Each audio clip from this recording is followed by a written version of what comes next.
Você já ouviu falar do dilema dos prisioneiros em teoria dos jogos? É isso que eu vou tratar no vídeo de hoje e você vai entender de uma vez por todas porque esse é um dos temas mais conhecidos de teoria dos jogos. Então vem ao vídeo, eu sou o João Trolese e você está no canal Teoria dos Jogos.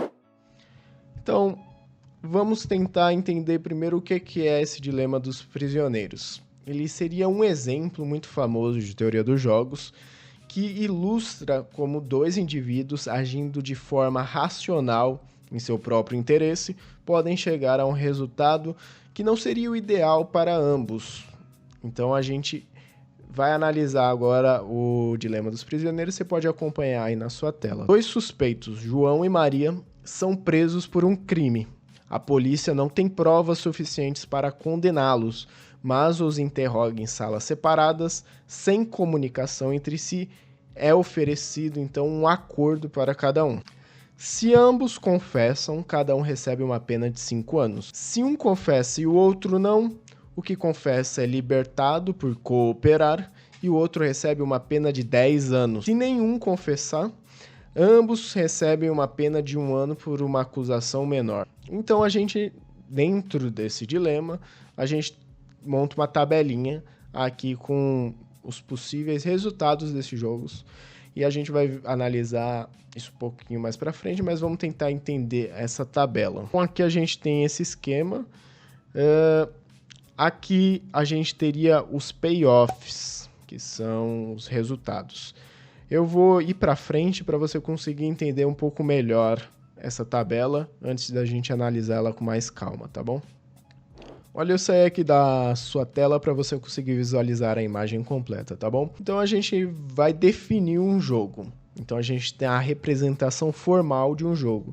Na teoria dos jogos a gente usa a formalização para identificar as interações estratégicas. Então a gente usa essa forma normal e assim a gente pode, por exemplo, usar a lógica e a matemática na análise de interações mais complexas. Então a gente pode definir primeiro os jogadores por N. Então, simples, no jogo do Dilema dos Prisioneiros, a gente tem João e Maria. No jogo de xadrez, pode ser jogadores as brancas ou as peças pretas. Em um conjunto de estratégias, a gente teria o S para defini-lo. Então, as ações de cada jogador é o que cada jogador pode escolher no jogo. Em xadrez, são os movimentos permitidos. No Dilema dos Prisioneiros, é confessar ou não confessar. E a gente tem, eu acho que um dos mais importantes aqui, que são as funções de payoff, que a gente define por U, que seria o resultado que cada jogador pode obter seguindo cada combinação de estratégias, né, escolhidos por outros jogadores. Representa o ganho ou a perda de cada participante. Definindo isso, a gente pode seguir aqui.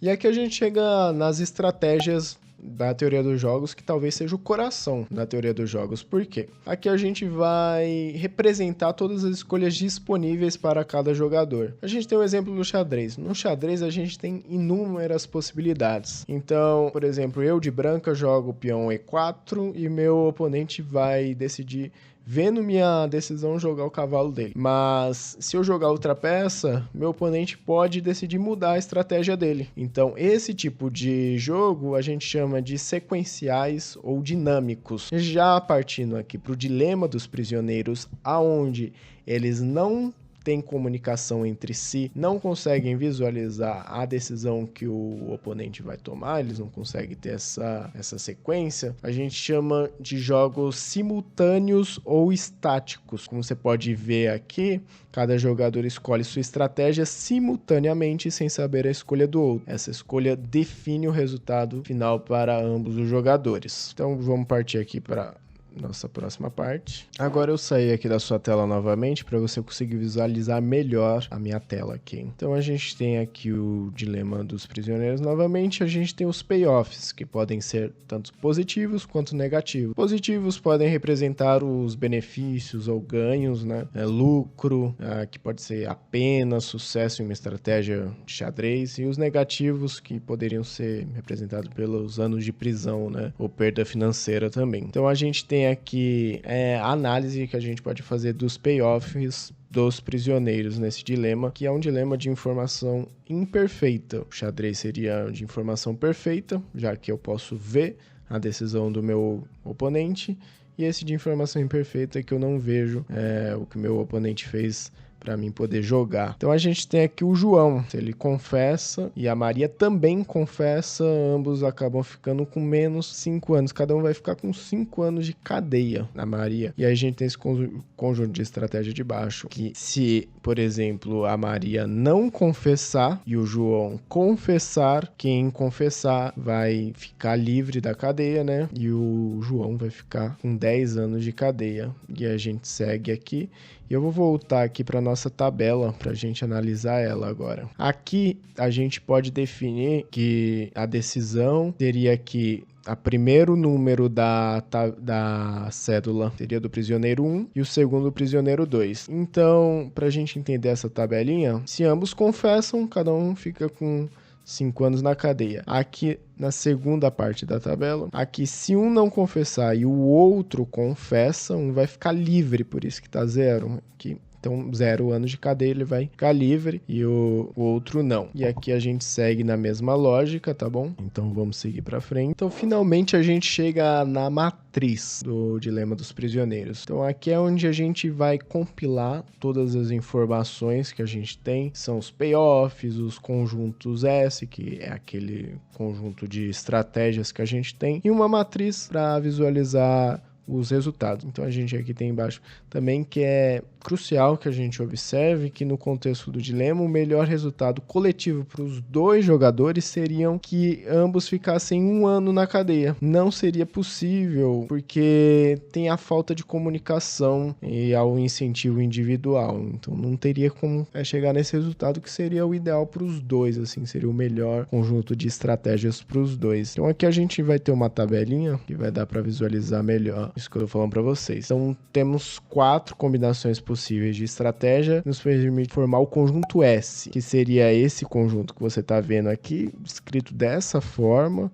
Por mais que pode só parecer um pouco confuso, os números aqui, os números não, as letras, né? Simplesmente estão representando as estratégias possíveis, como confessa, confessa, confessa, não confessa, não confessa, e confessa e não confessa e não confessa. Então a gente tem aqui na tabelinha esse conjunto de estratégias, aqui em S1, né? Que é confessa e não confessa, S2 confessa e não confessa. E o conjunto de payoffs possíveis, né? Então, dada a situação, a gente teria um payoff, que é aquele resultado, seja positivo, negativo. Então, aqui no payoff U1, teríamos o resultado 5 anos na cadeia. No 2, 5 anos na cadeia. No 1, a gente teria liberdade, caso um prisioneiro confesse e o outro não confesse. Então, a gente teria um resultado com liberdade. E um confessa e o não confessa, aí ele ficaria com 10 anos na cadeia, caso um confesse e o outro não confesse. Aqui em cima também, só que um foi libertado, aqui teria o não libertado. A gente só tá resumindo aqui, tá bom? E a gente ainda teria aquela possibilidade que seriam, se ambos não confessam, aí cada um ficaria com 1 ano na cadeia, cada um se ambos não confessarem, né?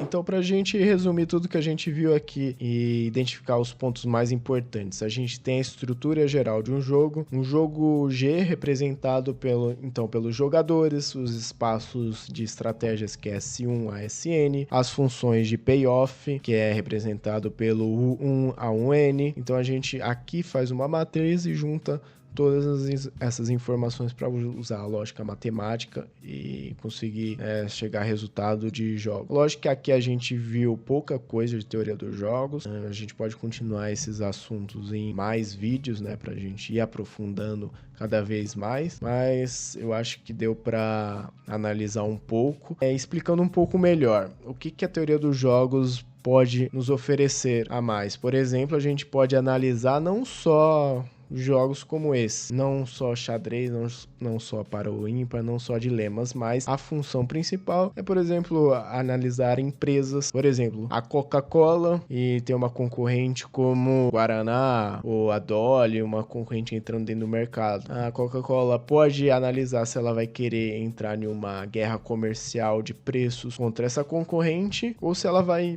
decidir se acomodar e não entrar nessa guerra de preços, porque o payoff gerado, por exemplo, acomodar, vai ser melhor do que a guerra dos preços, onde ambas as empresas podem ter um prejuízo, né? Então, é isso que trata a teoria dos jogos, esse tipo de comportamento estratégico entre os agentes que a gente analisa. Aqui a gente sintetiza tudo para você conseguir entender e poder fazer a aplicação melhor, tá bom? Então, eu vou ficando por aqui. Se você gostou do vídeo e tem alguma pergunta, deixe seu comentário aí embaixo que eu vou ter o maior prazer de poder responder. E até mais, até logo. Tchau, tchau.